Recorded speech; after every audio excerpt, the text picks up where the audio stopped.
तो पिछली वीडियो में हमने आपको बताया कि किन कंडीशन में हमें जीएसटी नंबर लेने की जरूरत पड़ती है। उसके बाद हमने डिस्कस किया कि रेगुलर स्कीम और कंपोजिशन स्कीम के बारे में। फिर हमने अगली वीडियो में जाना कि जीएसटी का रजिस्ट्रेशन कैसे होता है। तो भी आपने स्कीम भी चूज कर ली और अपना जीएसटी का रजिस्ट्रेशन भी करवा लिया। अब आपके पास देखिए जीएसटी का सर्टिफिकेट भी आ चुका है। तो अब बात आती है जीएसटी रिटर्न्स के बारे में कि हमने रजिस्ट्रेशन करवा लिया। तो देखिए हमने जैसे आपको बताया था कि जीएसटी नंबर जो है ना वो एक दीवार पे टांगने वाला सर्टिफिकेट नहीं होता, उससे बाद में मैनेज भी करना जरूरी होता है। टाइम टू टाइम हमें जीएसटी की रिटर्न्स भी फाइल करनी होती है। तो भी हम आज बात करेंगे रेगुलर स्कीम के अंदर जो जीएसटी की रिटर्न होती है जीएसटीआर1 की जीएसटीआर1 रिटर्न कैसे फाइल होती है। जैसे कि आपको पता ही है कि जीएसटीआर1 के अंदर आपकी सेल का जो है प्रॉपर डेटा जाता है। उसकी ड्यू डेट भी जो है हमारा मंथली की कंडीशन में मंथ एंड होने के बाद 11 तारीख और क्वार्टरली रिटर्न फाइल करते हैं तो क्वार्टर एंड होने के बाद 13 तारीख होती है। तो अभी हम उसी रिटर्न के बारे में डिस्कस करेंगे कि जीएसटीआर1 जो है ना वो कैसे फाइल होती है। नमस्कार, मेरा नाम है एडवोकेट सौरदीप सिंह और आपका स्वागत है हमारे यूट्यूब चैनल पर। आज हम डिस्कस करने जा रहे थे जीएसटीआर1 की फाइलिंग के बारे में। तो देखिए जीएसटीआर1 की जो ड्यू डेट होती है ना वो मंथली रिटर्न की कंडीशन में तो 11 तारीख होती है मंथ एंड होने के बाद, और क्वार्टरली की कंडीशन में क्वार्टर एंड होने के बाद 13 तारीख होती है। तो अभी हम बात करेंगे जीएसटीआर1 के बारे में कि जीएसटीआर1 जो रिटर्न है वो कैसे फाइल होगी। तो देरी ना करते हुए हम आगे बढ़ते हैं। तो चलिए शुरू करते हैं। तो ना हम सबसे पहले जीएसटी की वेबसाइट ओपन कर लेंगे gst.gov.in।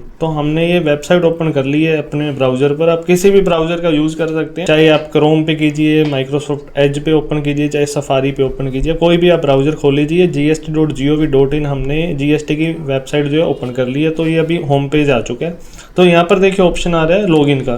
तो हम लॉगिन के ऑप्शन पर क्लिक करेंगे। तो लॉगिन के ऑप्शन पर क्लिक करने के बाद यहाँ पर हम अपना यूजर नेम और पासवर्ड जो है वो एंटर करेंगे। तो अभी हम यहाँ पर अपना user name and password enter कर रहे हैं। तो user name and password enter करने के बाद अभी हम यहाँ पर कैप्चा डाल दिया है। तो अभी हम लॉगिन करें। तो अभी जो हमारा जीएसटी का अकाउंट है वो लॉगिन हो चुका है। तो यहाँ पर हम देख सकते हैं मंथ दिखा रहा है जैसे दिसंबर, और कि जीएसटीआर1 3 भी हमने फाइल कर चुके हैं। ये क्वार्टरली रिटर्न है जिसकी अभी हम जीएसटी रिटर्न फाइल करने जा रहे हैं। तो अभी ये दिखा रहा है, देखिए मार्च की पेंडिंग है। मार्च की ड्यू डेट भी दिखा रहा है यहाँ पर 13 अप्रैल, और मार्च का जो 3B है उसकी भी ड्यू डेट दिखा रहा है 24 अप्रैल। 24 अप्रैल देखिए 3B की जो ड्यू डेट होती है वो अलग अलग स्टेट वाइज होती है। किसी स्टेट में 22 भी होगी तो किसी में 24 भी होगी। तो अभी हम जिस स्टेट की रिटर्न कर रहे हैं तो वहाँ पर जो ड्यू डेट है वो 24 है।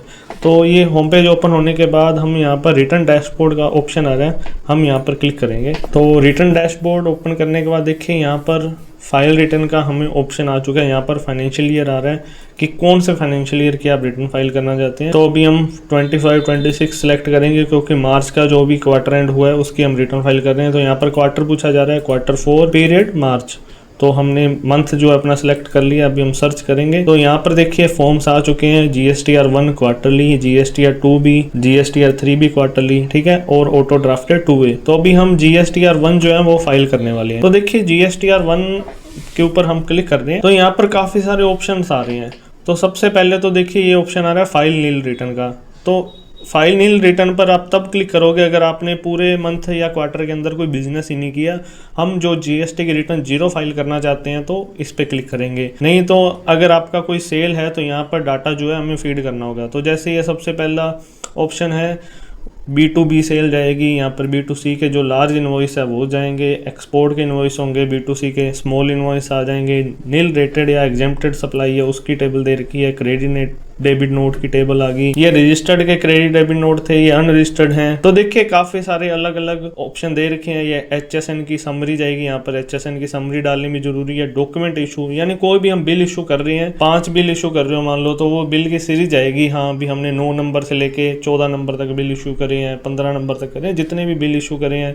कोई बिल कैंसिल हुआ है तो उसकी डिटेल इसके अंदर जाती है। नीचे कोई रिकॉर्ड अमेंडमेंट करना चाहते हो आप पुराना, तो वो भी अमेंडमेंट कर सकते हो। तो यहाँ पर आपको देखिए मैनुअल एंट्री करनी पड़ेगी, ठीक है। यहाँ ऐड रिकॉर्ड में जाएंगे, B2C की सेल करना चाहते हो तो यहाँ पर डेटा जो है हम फीड करेंगे। जैसे यहाँ पर जीएसटी नंबर डाल दिया, जहाँ जहाँ रेड डॉट आ रहा है देखिए वो ऑप्शन डालना जरूरी है। इनवॉइस नंबर, ये डेटा आएगा। तो देखिए मैनुअल डाटा फीड करने में तो बहुत ज्यादा टाइम लग जाता है। तो अभी हम बहुत इजीली तरीके से भी रिटर्न फाइल कर सकते हैं। अभी आपने अपनी बुक्स तो देखिए मेंटेन कर ही रखी है। आप कोई भी सॉफ्टवेयर यूज कर रहे हो अकाउंटिंग का, आपने उसमें अपनी रिटर्न जो है वो रेडी कर चुके हो। तो अभी आपने क्या करना है, वहां से जेसन फाइल जो है ना वो एक्सपोर्ट कर लेनी है, ठीक है। आपने अपनी GSTR1 की जेसन फाइल एक्सपोर्ट कर लेनी है। जेसन फाइल एक्सपोर्ट करने के बाद आप क्या करोगे, तो GSTR1 ओपन करने के बाद देखिए यहाँ पर ऑप्शन आ रहा है प्रिपेयर ऑफलाइन का। दो ऑप्शन आ रहे हैं, एक ऑनलाइन और ऑफलाइन। ऑनलाइन पे जाओगे तो देखिए आपको मैनुअल डाटा फीड करना पड़ेगा। ऑफलाइन पर आप क्लिक करोगे तो देखिए यहाँ पर ऑप्शन आ चुका है फाइल अपलोड करने का। तो अभी यहाँ पर कौन सी फाइल अपलोड होगी, यहाँ पर आपकी JSN फाइल जो है ना, JS1 फाइल जो है वो अपलोड होगी। तो आपने क्या करना है, चूज फाइल पे क्लिक करना है। जहां भी आपने JSN फाइल अपनी अपलोड करी है वहां से उसको अपलोड कर लेना। तो यहाँ पर हमने फाइल अपलोड कर दी है। देखिए टाइम लिखा आ गया, डेट लिखी आ गई, status proceed, error note available, यानी कोई भी एरर नहीं है। हमारी जो फाइल है वो बिल्कुल सही है, वो अपलोड हो चुकी है। तो अभी हम बैक टू फाइल रिटर्न्स में आएंगे फिर से, और अपना मंथ जो है ना वो फिर सिलेक्ट करेंगे। तो अभी हमने मंथ सिलेक्ट कर लिया। अब इसमें जाते हैं GSTR1 में।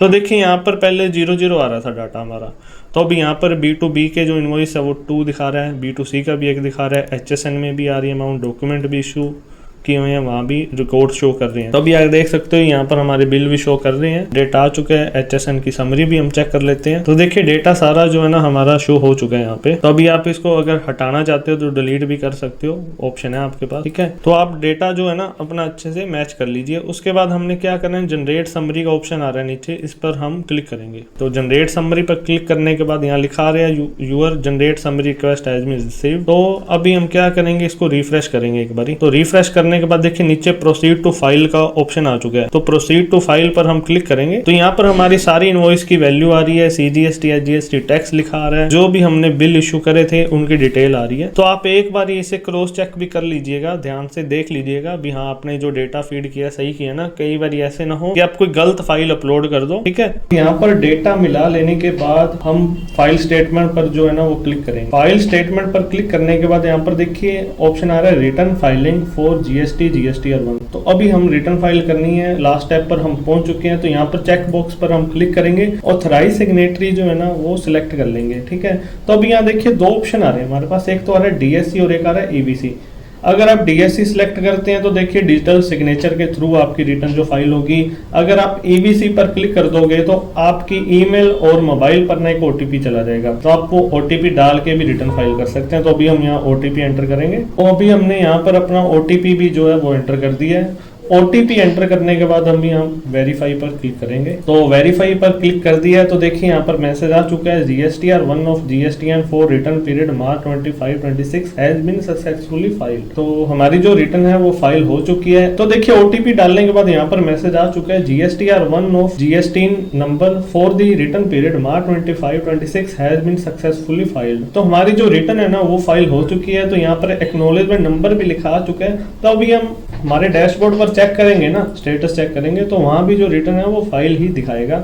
तो देखिए इस प्रकार से बहुत ही सिंपल तरीका है GSTR1 फाइल करने का। अगर आपने अपनी बुक सॉफ्टवेयर में मेंटेन कर रखी है तो वहां से आप JSON फाइल निकालिए, JSON फाइल निकाल कर आप यहाँ अपलोड कर सकते हैं। तो देखिए यहाँ स्टेटस भी लिखा आ चुका है GSTR1 फाइल का। तो दोस्तों आई होप कि आपको समझ आ ही चुका होगा कि GSTR1 जो रिटर्न है वो हमें कैसे फाइल करनी है। और ये वीडियो को ज्यादा से ज्यादा शेयर कीजिएगा ताकि किसी और के भी काम आ सके। ऐसे ही और अपडेट्स देखते रहने के लिए हमारे चैनल को सब्सक्राइब करना मत भूलिएगा। तो हंसते रहिए, मुस्कुराते रहिए, जल्दी ही मिलते हैं हम नेक्स्ट वीडियो में।